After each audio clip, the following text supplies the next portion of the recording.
Dear hardcore Star Wars fans, breathe. Just breathe. I have a bone to pick with you guys, and I consider myself a hardcore Star Wars fan too. If you guys haven't noticed yet, or if this is the first time you're joining my channel.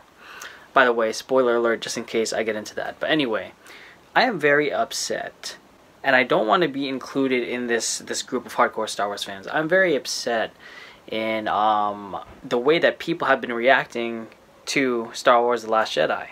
A lot of the critiques for Episode 7 was that it was too much like A New Hope.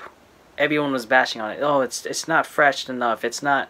They didn't take too many risks. They were playing it too safe. JJ just wanted to rehash the original trilogy. And yet, here we are, 2 years later, and Rian Johnson pulls so many risks while still paying homage and having certain scenes that rhyme with the original trilogy, making it still feel like it's in the Star Wars universe, but still, he takes risks, and people are now bashing him for it.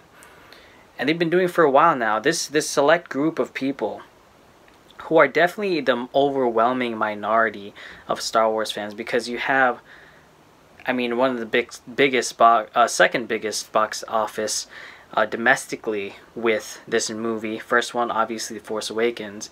But there's a ton of people who watched this movie and enjoyed it. The thing is, the small group who don't like it are very vocal about it.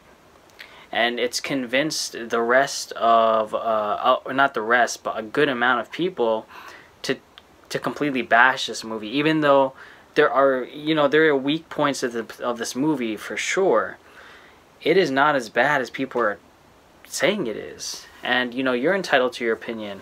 I get it. I appreciate your opinions, but the problem I have is if you have an opinion that deeply contradicts your viewpoint, then your opinion is invalid. I mean, come on.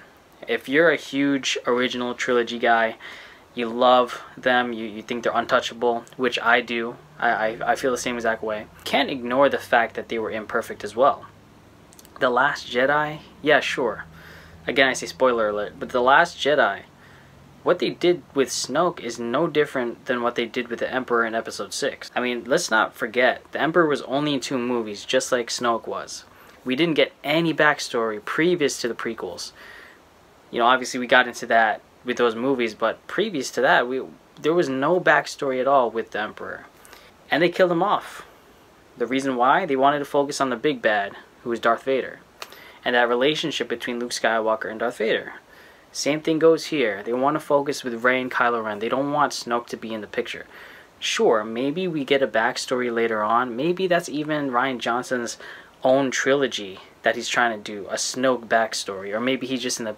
Maybe it doesn't have to do with Snoke, but maybe he makes an appearance. Either way, whatever, what have you. They put him in the books somewhere in the canon. Comics, maybe. Either way, they'll get to the backstory. But at the end of the day, that's not what's important. What's important is Kylo Ren and Rey's relationship. And that's just like, that's just, a little bit of my issues with what people are saying, I could pick out a ton of things. I mean, the way the Emperor died, even. Darth Vader picking him up and throwing him down a shaft, and the Emperor just, just like, laying there, like not doing anything. Like you would think that if he is so powerful to electrocute Luke to him almost dying, and being the way that we figure out who he is in the prequels, how powerful he is, how he was hiding in the shadows, that's the way he dies. I mean, come on. I mean, Snoke even had a better death than he did. I'm gonna go out on a limb, but I think the way they killed Snoke was way better than the way they killed the Emperor. It was surprising. It was manipulating from Kylo Ren's point of view. It was really cool. I thought it was cool. I thought it was the best point of the movie. Either way, I don't want to get too off track, but basically, guys, I just want to say, as a huge Star Wars fan, I loved The Last Jedi, and you guys don't need to love it. But I will say this, is if you have a problem with The Last Jedi, make sure you back it up. Make sure that you're not contradicting yourself. And let's not forget that these movies are not real. So whatever critiques you have, just remember this is a space opera. This is a fantasy. there's a ton of problems with the original trilogy. There's a ton of problems with the prequel trilogy. There's a ton of problems with the sequel trilogy. But at the end of the day, there's a lot of better things than worse things. Okay? There's just a lot more to take away from it that that there is to love than there is to hate. Anyway, guys, I'm rambling, but I just want to say it's very, very disappointing to hear all these Star Wars fans who say that this is not a Star Wars movie. I mean, this is definitely a Star Wars movie. If anything, come on. Force lightning in episode 6 came out of nowhere.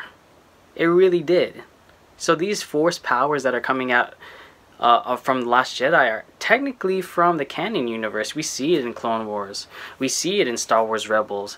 They've shown Yoda using Force projection before. So Luke is not the first one to do it. These powers that they're showing are not that out there. So guys, just calm down. Let's all just have a nice conversation without being ridiculous now. This is Star Wars, and it's here to stay, and it's going to continue to expand.